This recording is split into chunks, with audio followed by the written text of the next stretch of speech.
और चलिए कोयलांचली खबरों के साथ आगे बढ़ते हैं, जहां बोकारो में कांग्रेस के प्रवक्ता राकेश सिन्हा ने हेमंत सोरेन को ईडी की ओर से 8वां समन भेजे जाने पर कड़ी प्रतिक्रिया देते हुए कहा कि ईडी का समन भारतीय जनता पार्टी का विकास कहलाता है। 2024 में प्रदेश की जनता भारतीय जनता पार्टी को सबक सिखाने का काम करेगी।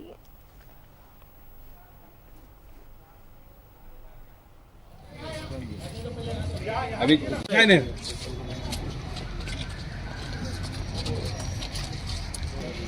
देखिए, यही सम्मान भारतीय जनता पार्टी का भी, और ये सम्मान सिर्फ उन लोगों के ऊपर है जो व्यक्ति मोदी के अहंकार के आगे नहीं झुकेगा, उसे ईडी का सम्मान जाएगा। और वो व्यक्ति अगर मोदी जी के आगे झुक जाता है, प्रदेश का उप मुख्यमंत्री का दायित्व प्रधानमंत्री जी उन्हें दे देते हैं। लगता है कि ईडी का सम्मान का जवाब 2024 में राज्य का आवाम मुकम्मल देने का काम भारतीय जनता।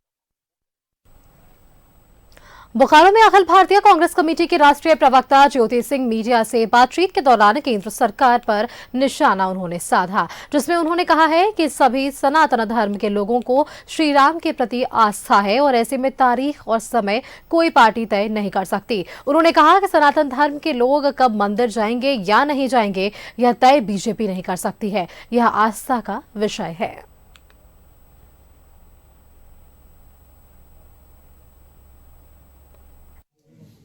पॉलिटिकल पार्टी कौन होता है जो मुझे बताएगा कि तुम 22 तारीख को आओ? मेरा मन करेगा, हमारे राम भगवान जब हमें बुलाएंगे, जब मुझे याद आएगा, मुझे समझ में आएगा कि भगवान मुझे इतने इतने शंकराचार्य को आप अपमान कर रहे हैं, उनको भी बांट दे रहे हैं। ये कहां ले जा रही है भारतीय जनता पार्टी इस समाज को? 80% लोग सनातन धर्म मानते हैं और पूरी तरह से मानते हैं। हम वैष्णो देवी जाते हैं, जब बुलावा आता है तो जाते हैं। और गिरिडीह के धनवार प्रखंड में विभिन्न क्षेत्रों में केंद्रीय राज्य शिक्षा मंत्री अन्नपूर्णा देवी ने कई सड़कों का शिलान्यास किया है। इस दौरान उन्होंने देवरी, तीसरी और धनवार के विभिन्न इलाकों में करोड़ों की योजनाओं की सौगात दी है। इस मौके पर उन्होंने बताया कि प्रधानमंत्री सड़क योजना के सौगात लोगों को दी जा रही है। वहीं उन्होंने बीते दिनों हुई घटना पर भी निंदा की है और दोषियों पर कार्रवाई करने की मांग रखी।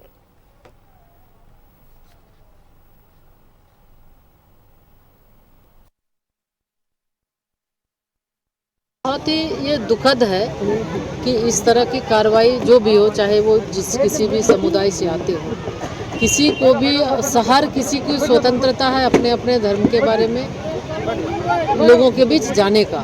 तो हमें लगता है कहीं से भी ये उचित नहीं है जिस तरह से ये रोका गया, पथराव किया गया। उसमें अयोध्या से जो पूजित अक्षत आया है, घर घर उस अक्षत को बांटने के लिए कुछ लोग जा रहे थे, कुछ हमारे नवयुवक हैं, कुछ और महिलाएं हैं, घर घर में वो उनको देने के लिए जा रहे थे। तो उसके बाद जो जानकारी मिली है, तो ये घटना दुर्भाग्यपूर्ण है। एसपी से भी हमने बात किया है और डीसी से भी बात हुई है। तो इसको लेके हम चाहेंगे कि जो भी इसमें दोषी।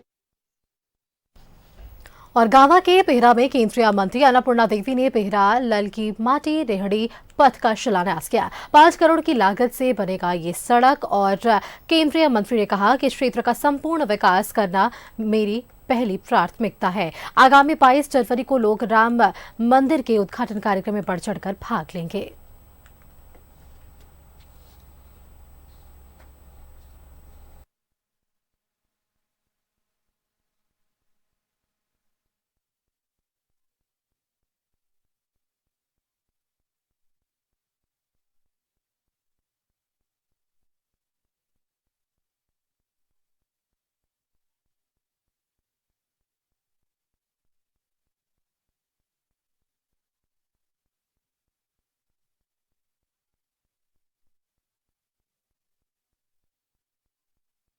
और इस दौरान उन्होंने ललकी माटी रेहड़ी पथ का शिलान्यास किया। क्षेत्र का संपूर्ण विकास पहली प्राथमिकता, अन्नपूर्णा देवी ने कहा। और गिरिडीह में राम मंदिर प्राण प्रतिष्ठा को लेकर अक्षत और निमंत्रण बांटने के दौरान 2 गुट आपस में भिड़ गए। घटना धनवार की है। इस घटना के खिलाफ हिंदू संगठनों ने प्रदर्शन किया और दोषियों के खिलाफ कार्रवाई की मांग की है।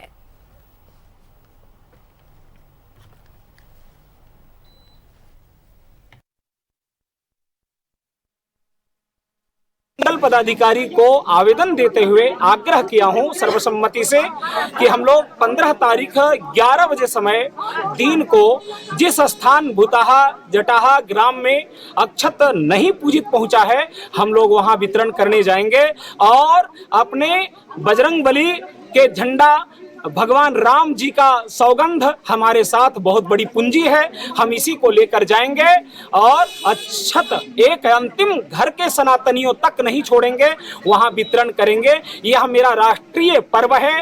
राष्ट्रीय पर्व की घोषणा साक्षात हमारे यशस्वी प्रधानमंत्री नरेंद्र भाई मोदी ने किया है। हम वही कार्य करते हैं। हम किसी जगह आपत्तिजनक और बागोदर में बस मालिक तालेश्वर साव के हत्यारे को सजा दिलाने की मांग को लेकर शव के साथ बड़ी संख्या में ग्रामीण बागोदर थाना पहुंचे। ग्रामीण हत्या करने वाले अपराधियों को कड़ी से कड़ी सजा दिलाने के साथ मामले की सही तरीके से जांच करने की मांग कर रहे हैं। मौके पर पहुंचकर बागोदर विधायक विरोध सिंह और बरकट्टा विधायक अमित यादव ने ग्रामीणों से बातचीत की है। साथ ही ग्रामीणों को सही तरीके से जांच का भरोसा दिलाया ताकि दोषियों को सजा मिल सके।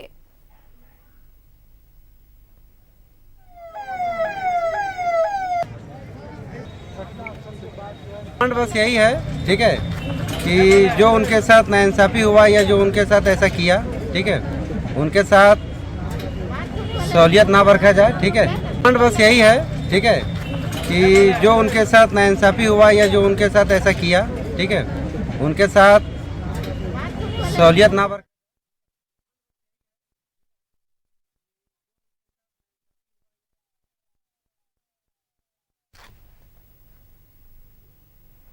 धनबाद में तेज रफ्तार स्कूल बस की चपेट में आने से युवती मुस्कान गोस्वामी की घटनास्थल पर ही मौत हो गई, जिसके बाद आज परिजन के द्वारा उचित मुआवजे को लेकर धनबाद पब्लिक स्कूल के पास सड़क जाम किया गया। वहीं गोविंदपुर पुलिस के समझाने और स्कूल प्रबंधन की ओर से मुआवजा मिलने के बाद स्थानीय लोगों ने जाम हटाया है। वहीं युवती की मां के स्कूल प्रबंधन ने नौकरी देने का आश्वासन दिया। डीटीओ क्या बोला बस? डीटीओ बोला कि सर स्कूल बस वैन का ऑडिट करें।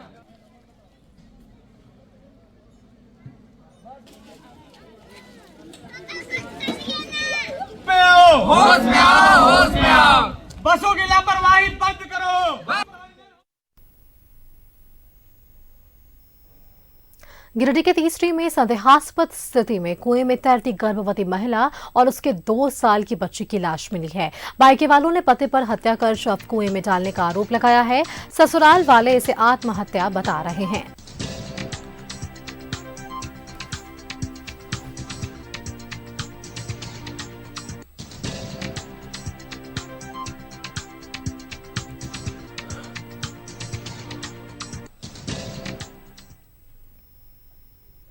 और ब्रेक के बाद एक बार फिर से आप सभी का स्वागत है। बढ़ते हैं खबरों के साथ। धनबाद के IIT ISM में विकसित भारत 2047 के लक्ष्य के तहत इन्वाइजनिंग इंडिया टू भारत कार्यक्रम का आयोजन किया गया। सुप्रीम कोर्ट के अधिवक्ता अश्विनी कुमार उपाध्याय इसमें बतौर मुख्य अतिथि शामिल हुए। भारत में 1 नेशन 1 सिलेबस लागू कराने पर जोर दिया गया। अश्विनी कुमार उपाध्याय ने कहा कि अब वक्त आ गया है कि भारत में वैदिक शिक्षा एक बार फिर लागू हो। मैकाले की शिक्षा पद्धति ने भारतीय छात्रों के भविष्य को बर्बाद कर दिया है। अलग अलग सिलेबस CBSE अलग पढ़ा रहा है, ICSE अलग पढ़ा रहा है, यूपी बोर्ड अलग पढ़ा रहा है, बिहार बोर्ड अलग पढ़ा रहा है। इसकी वजह से बिना कोचिंग के बच्चे न इंजीनियर बन पा रहे हैं, न डॉक्टर बन पा रहे हैं, न क्लैट क्वालिफाई कर रहे हैं। तो जरूरत इस बात की है कि सिलेबस कॉमन हो, करिकुलम कॉमन हो और फिर से जो हमारी वैदिक शिक्षा व्यवस्था है उसको लागू किया जाए, क्योंकि जो मैकाले की शिक्षा व्यवस्था है ये कुछ दे नहीं रही। आज की डेट में 12वीं तक जो कुछ बच्चा पढ़ता है उसका उसके जीवन में काम नहीं आता। परिवार टूट रहे हैं, यूरोप वाला कल्चर पूरी तरीके से आ रहा है, चिंता बढ़ रही है, नशा बढ़ रहा है, सब कुछ बढ़ रहा है। इसका समाधान है वैदिक शिक्षा व्यवस्था। आज IIT धनबाद में इस पे कार्यक्रम था, इस पे चर्चा हुई है और जो यहाँ पे हमारे IITian भावी IITian है उनके साथ BSL के सिक्योरिटी विभाग की फोर्स ने BGH के बाहर खड़ी निजी एम्बुलेंस को हटाने पर प्रयास किया और एम्बुलेंस चालकों ने इसका पुरजोर विरोध किया। दोनों ओर से झड़प तक की नौबत आ गई। बीच बचाव किए जाने का मामला शांत हुआ। चालकों का कहना है कि वर्षों से अस्पताल के बाहर वे एम्बुलेंस लगाकर रखते आ रहे हैं और अब उन लोगों को हटाने का प्रयास किया गया। वहीं सिक्योरिटी विभाग का कहना है कि एम्बुलेंस सड़क पर रहने से लोगों को परेशानी होती है।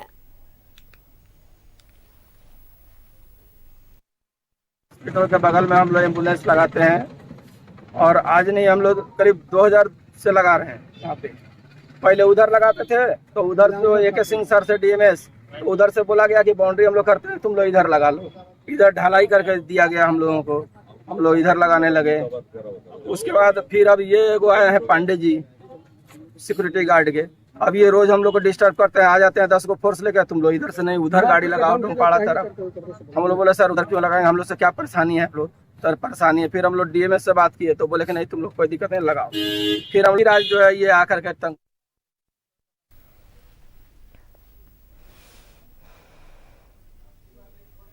गिरिडीह में स्त्री बचाव अभियान को लेकर समिति के सभी सदस्यों ने निर्णय लिया कि आगामी 18 जनवरी को सभी प्रतिनिधियों के घर जाकर आमंत्रण पत्र दिया जाएगा।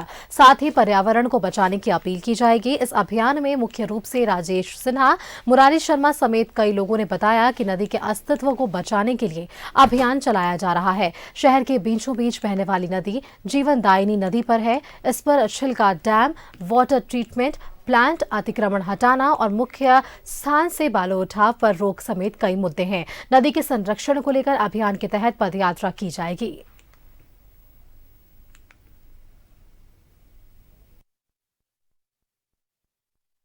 आंदोलन की तरफ इसको ले जाएंगे, क्योंकि ये उसरी बचाओ अभियान एक दिन का चीज है नहीं, उसरी छोटी चीज भी है नहीं।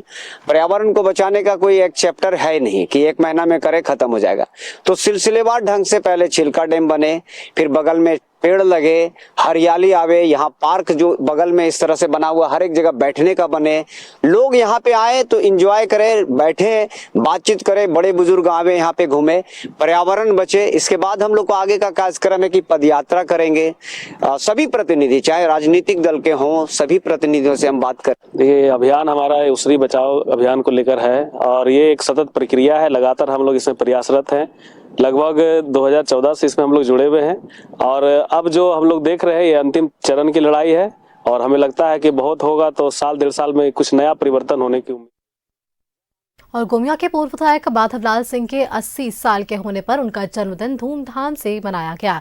पुत्र प्रकाश लाल सिंह ने केक काटकर उनका आशीर्वाद लिया। इस दौरान सर्किल इंस्पेक्टर, थाना प्रभारी, व्यापारी वर्ग सहित आम लोग भी मौजूद रहे। माधवलाल सिंह ने लोगों को नए साल की शुभकामनाएं भी दी।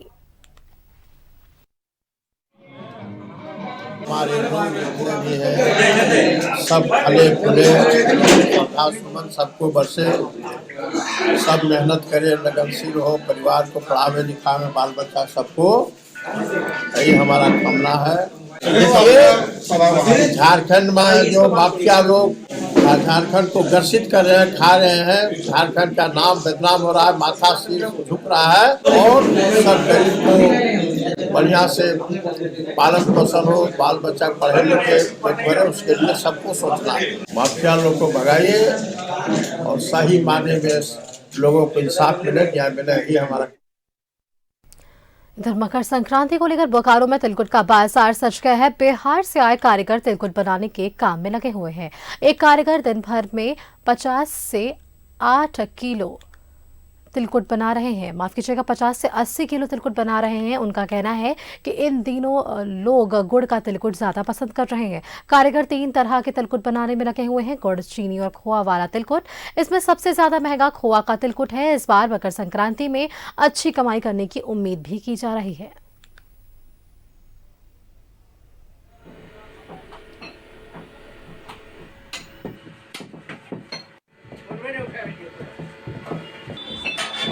हमने तो तिल अभी गर्म कर रहे हैं, इसमें तिलकुट बनाएंगे। हम लोग बिहार से आए, नवादा जिला इसुआ से। तिलकुट कूटने में 15-20 मिनट लग जाता है। मार्केट में तैयार करने के लिए हम लोग 15 दिन लग जाता है पूरा दुकान सजाने में। इसमें गुड़ का भी तिलकुट बन रहा है और चीनी का भी बन रहा है और शुगर फ्री हम लोग ज्यादा करके चला रहे हैं गुड़ वाला। वहाँ होता है सीरा जलाता है, चूल्हा बनता है, फिर हरियम जलाता है, फिर यहाँ चीनी और तिल मिलाते हैं। तैयार हो जाएगा, ये धन तम हो जाता है। उतना नहीं ना होता है तैयार, 1 किलो हो जाए धन तम तैयार कर पाते हैं।